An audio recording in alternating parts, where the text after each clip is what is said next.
हे सौम्य, सब के सब गुण चित्त से ही संबंध रखते हैं, इसलिए जीव उन्हें अनायास ही जीत सकता है। जो जीव उन पर विजय प्राप्त कर लेता है, वह भक्ति योग के द्वारा मुझ में ही परिनिष्ठित हो जाता है और अंततः मेरा वास्तविक स्वरूप, जिसे मोक्ष भी कहते हैं, प्राप्त कर लेता है। यह मनुष्य शरीर बहुत ही दुर्लभ है। इसी शरीर में तत्व ज्ञान और उसमें निष्ठा रूप विज्ञान की प्राप्ति संभव है, इसलिए इसे पाकर बुद्धिमान पुरुषों को गुणों की आसक्ति हटाकर मेरा भजन करना चाहिए। विचारशील पुरुषों को चाहिए कि बड़ी सावधानी से सत्वगुण के सेवन से रजोगुण और तमोगुण को जीत ले, इंद्रियों को बस में कर ले और मेरे स्वरूप को समझकर मेरे भजन में लग जाए। आसक्ति को लेश मात्र भी ना रहने दे। योग युक्तियों से चित्तवृत्तियों को शांत करके निरपेक्षता के द्वारा सत्वगुण पर भी विजय प्राप्त कर ले। इस प्रकार गुणों से मुक्त होकर जीव अपने जीव भाव को छोड़ देता है और मुझसे एक हो जाता है। जीव लिंग शरीर रूप अपनी उपाधि जीवत्व से तथा अंतःकरण में उदय होने वाली सत्वादि गुणों की वृत्तियों से मुक्त होकर मुझ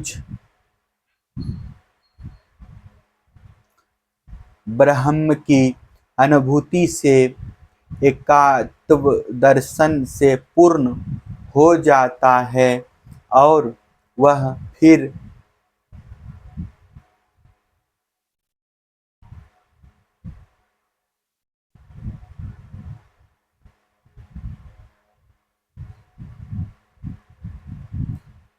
ब्रह्म अथवा आंतरिक किसी भी विषयों में नहीं जाता। पूर्वा की वैराग्य युक्ति भगवान श्री कृष्ण कहते हैं, उद्धव जी, यह मनुष्य शरीर मेरे स्वरूप ज्ञान की प्राप्ति का, मेरी प्राप्ति का मुख्य साधन है। इसे पाकर जो मनुष्य सच्चे प्रेम से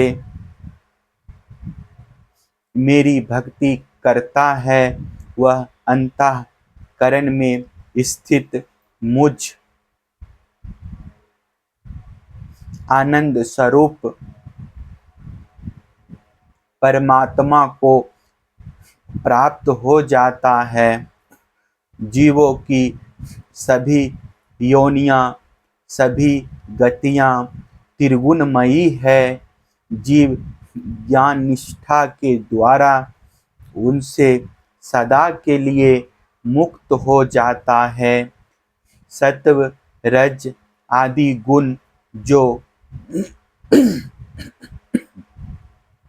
दिख रहे हैं वे वास्तविक नहीं है, माया मात्र है। ज्ञान हो जाने के बाद पुरुष उनके बीच में रहने पर भी, उनके द्वारा व्यवहार करने पर भी उनसे बंधता नहीं। इसका कारण यह है कि उन गुणों की वास्तविक सत्ता ही नहीं है। साधारण लोगों को इस बात का ध्यान रखना चाहिए कि जो लोग विषयों के सेवन और उदार पोषण में ही लगे हुए हैं, उन आसक्त पुरुषों का संग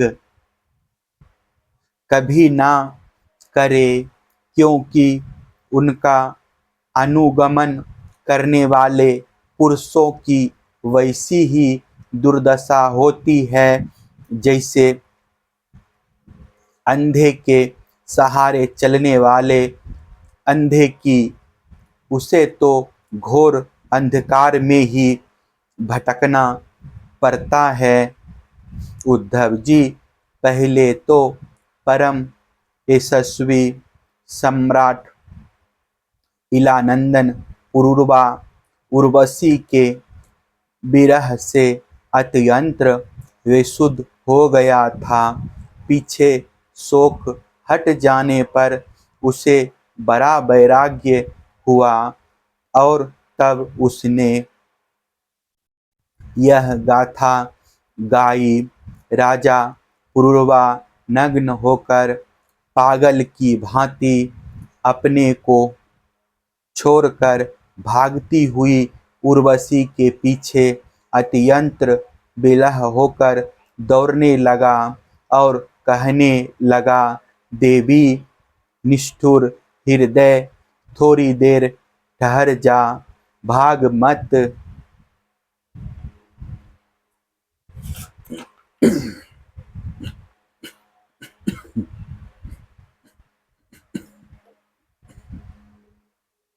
उर्वशी ने उनका चित्त आकृष्ट कर लिया था। उन्हें तृप्ति नहीं हुई थी। वे क्षुद्र विषयों के सेवन में इतने डूब गए थे कि उन्हें वर्षों की रात्रियां ना जाती मालूम पड़ी और ना तो आती। पुरुरवा ने कहा, हाय हाय, भला मेरी मूढ़ता तो देखो, काम वासना ने मेरे चित्त को कितना क्लुषित कर दिया। उर्वशी ने अपनी बाहुओं से मेरा ऐसा गला पकड़ा कि मैंने आयु के ना जाने कितने वर्ष खो दिए। ओह, विस्मृति की भी एक सीमा होती है। हाय हाय, इसने मुझे लूट लिया। सूर्य अस्त हो गया या उदित हुआ यह भी मैं ना जान सका। बड़े खेद की बात है कि बहुत से वर्षों के दिन पर दिन बीतते गए और मुझे मालूम तक ना पड़ा। आहो, आश्चर्य है, मेरे मन में इतना मोह बढ़ गया जिसने नरदेव शिखमणि चक्रवर्ती सम्राट मुझ पुरुरवा को भी स्त्रियों का कीड़ा मर खिलौना बना दिया। देखो, मैं प्रजा को मर्यादा में रखने वाला सम्राट हूँ। वह मुझे और मेरे राजपाट को तिनके की तरह छोड़कर जाने लगी और मैं पागल होकर नंग धड़ंग रोता बिलखता उस स्त्री के पीछे दौड़ पड़ा। हाय हाय, यह भी कोई जीवन है। मैं गधे की तरह दुलतियां सहकर भी स्त्री के पीछे पीछे दौड़ता रहा। फिर मुझ में प्रभाव तेज और स्वामित्व भला कैसे रह सकता है।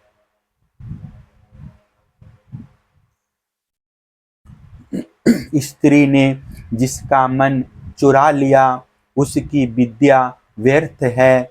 उसे तपस्या त्याग और शास्त्राभ्यास से भी कोई लाभ नहीं है। इसमें संदेह नहीं कि उसका एकांत सेवन और मौन भी निष्फल है।